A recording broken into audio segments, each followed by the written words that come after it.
Hi guys, welcome back to the channel of law minds.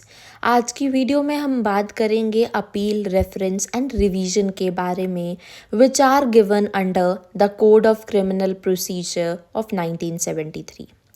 Before starting the video, I would request you all to please subscribe the channel and hit the bell icon so whenever such informative video gets uploaded, you will get the notification. Now let's begin with the video. जो code of criminal procedure है, यानी कि in short we call it as CRPC of 1973, it basically serves as the procedural law governing the criminal proceedings in India.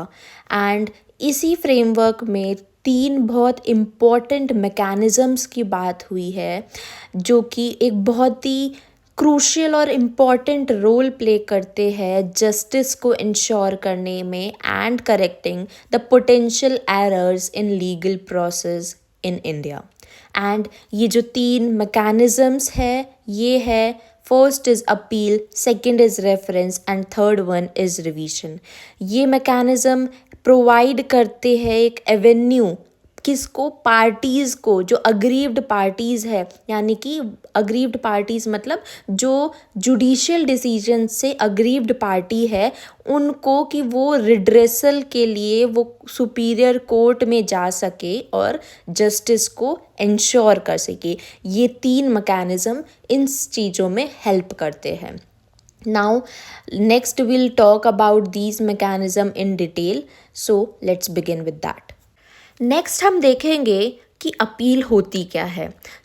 Appeal जो word है, ये basically कहीं CRPC में as a definition, exact definition कहीं define नहीं किया गया है, इसकी कोई एग्जैक्ट डेफिनेशन नहीं दी गई है, बट इसको हम कह सकते हैं कि एक जुडिशियल एग्जामिनेशन होता है ऑफ अ डिसीजन। किसके डिसीजन का?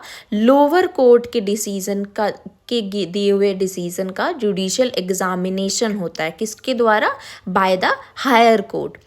इसमें स्टेप बाय स्टेप चलते हैं। पहले अगर लोअर कोर्ट ने कोई डिसीजन दिया है, वो जो डिसीजन है वो हाई कोर्ट में अपील के लिए जा सकता है। एंड इफ़ हाई कोर्ट का कोई जो डिसीजन है वो सुप्रीम कोर्ट में जा सकता है। ऑलवेज जो अपील के लिए जो जाती है रिक्वेस्ट, वो उससे हायर कोर्ट में जाती है। यानी कि ये नहीं हो सकता कि अगर कोई हाई कोर्ट का डिसीजन है, उसको अपील के लिए डालना है, तो वो लोअर कोर्ट में नहीं जाएगा, वो ऑलवेज उससे हायर कोर्ट यानी कि सुप्रीम कोर्ट में अपील के लिए जाएगा।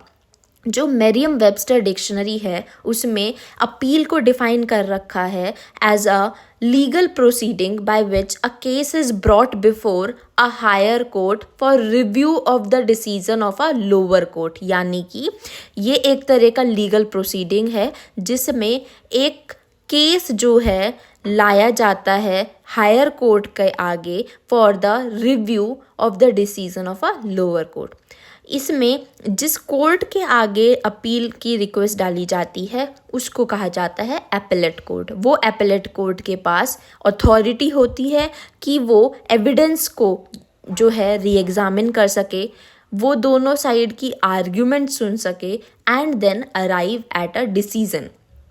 ये जो कोर्ट है, ये अफर्म कर सकता है, मॉडिफाई कर सकता है और रिवर्स भी कर सकता है लोअर कोर्ट के डिसीजंस को based on the merit of the case. Next will talk about the condition for appeal, कि अपील के लिए क्या कंडीशंस होनी चाहिए। जो पहली कंडीशन है कि जो जजमेंट है वो लोअर कोर्ट से पास होना चाहिए है। नेक्स्ट जो कंडीशन है वो है कि अग्रीव्ड पर्सन जो है, यानी कि one party of the case is not satisfied with the judgement. Next जो कंडीशन है वो है कि ऑर्डर जो है वो अपीलेबल होना चाहिए। काफ़ी ऑर्डर्स जो है ऐसे होते हैं जिसमें हम अपील की रिक्वेस्ट नहीं डाल सकते। जो ऑर्डर है और जो जजमेंट है वो ऐसा होना चाहिए कि वो अपीलेबल हो। नेक्स्ट हम देखेंगे कि अपील कौन फाइल कर सकता है। सबसे पहले कि जो दोनों पार्टी में से कोई भी एक party which is not happy और aggrieved with the decision can file the appeal. Next, उसका कोई लीगल रिप्रेजेंटेटिव, किसी पार्टी का लीगल रिप्रेजेंटेटिव भी अपील फाइल कर सकता है।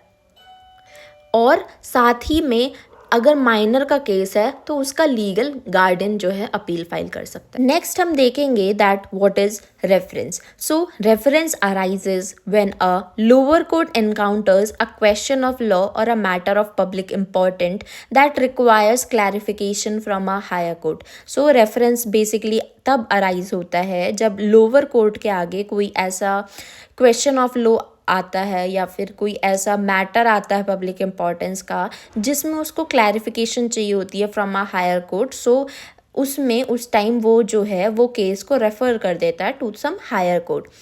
Under section 395 and 396 of CRPC जो लोअर कोर्ट्स है they are empowered to make such references to higher courts, and higher courts का बेसिकली मतलब है to some high court. So इसमें क्या होता है, जैसे कि हमने सुना होगा कि कई बार हॉस्पिटल्स में कुछ केसेस ऐसे आ जाते हैं जिसमें डॉक्टर्स जो है या फिर उस पर्टिकुलर हॉस्पिटल के डॉक्टर जो है वो उससे डील नहीं कर पाते। सो वो जो है उस केस को किसी और अच्छे या फिर उससे बड़े हॉस्पिटल में जो है रेफ़र कर देते हैं। सिमिलरली ये चीज़ यहाँ पे होती है।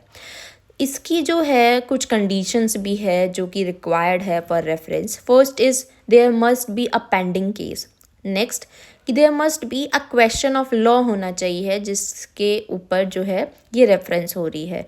Next is disposal of case. Next is that it not already declared invalid. Also last one is opinions and reasons जो है हायर कोर्ट को देने होंगे उससे। नेक्स्ट टॉपिक जो है हमारा रेफरेंस के अंडर ही वो है that what is the post reference procedure. So post reference procedure जो है वो गिवन है अंडर सेक्शन 396 ऑफ CRPC 1973। सो एक बार जब रेफरेंस जो है अंडर सेक्शन 395 हो गई है टू द हाई कोर्ट, सो जो देन उसके बाद हाई कोर्ट है वो एक ऑर्डर पास करेगा as it deems fit to them, and then उस ऑर्डर की एक कॉपी जो है will be sent to the court जहाँ से रेफरेंस जो है हुई थी, and also the high court will direct the parties as to the payment of cost of such reference shall be paid. So this is the post reference procedure, यानी कि जो reference होने के बाद क्या प्रोसीजर फॉलो होता है। सो जो next and the last mechanism है हमारा वो है रिवीजन। अब हम जानेंगे कि रिवीजन होता क्या है। सो जो वर्ड रिवीजन है इसे भी कहीं एज अ स्पेसिफिक तरीके से डिफाइन नहीं कर रखा अंडर CRPC। हाउएवर जो सेक्शन 397 है CRPC का वो हाई कोर्ट और किसी भी सेशन जज को एम्पावर करता है कि वो जो है एग्ज़ामिन कर सकते हैं रिकॉर्ड्स को किसी भी प्रोसीडिंग्स के to satisfy them. So revision basically होता क्या है? रिवीजन होता है is a procedural safe guard जो कि अलाउ करता है सुपीरियर कोर्ट्स को स्क्रूटिनाइज करने के लिए legality and propriety of orders passed by the subordinate court. Subordinate courts द्वारा कोई भी ऑर्डर जो पास हुए हैं उनको स्क्रूटिनाइज करने की जो पावर है वो सुपीरियर कोर्ट्स के पास है। सो ये प्रोसीजरल सेफ गार्ड है basically.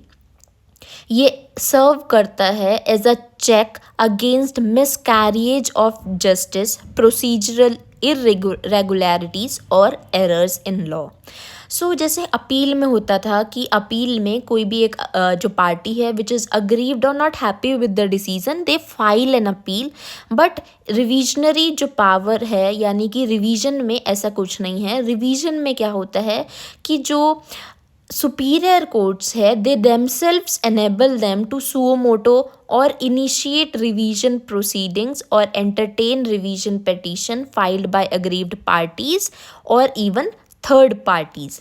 Next, there are some limitation on exercising the power of revision. यानी कि the power of filing revision has been limited in the following circumstances. In circumstances में revision की जो power है वो limited है. यानी कि जो first condition है वो है हमारी कि where an appeal lies but no appeal has been brought. In this case, the power of filing revision is limited.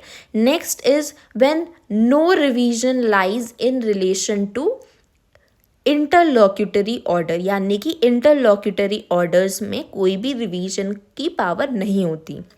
Next है हमारा कि कोई भी एक्विटल को जो है वो कन्विक्शन में कन्वर्ट नहीं कर सकते अंडर द रिवीजन पिटीशन और रिवीजन एप्लीकेशन. ऑल्सो जो लास्ट हमारी लिमिटेशन है वो है कि only one revision can be filed, that is either to the court of session और to the court of high court.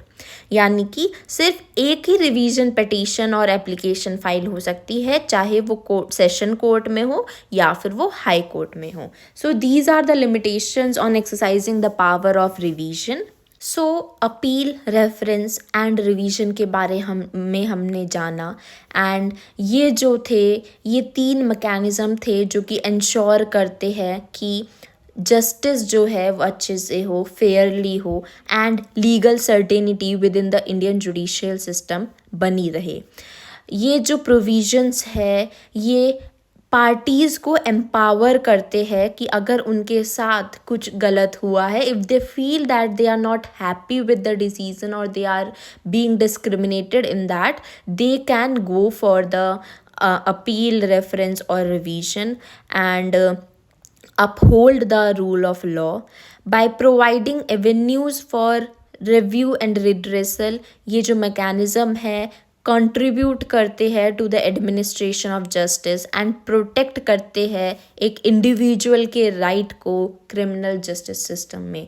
So that is all about today's video. I hope you like the video. If you do so please like the video and comment down below any question related to it. Also, please subscribe the channel and hit the bell icon. Thank you so much.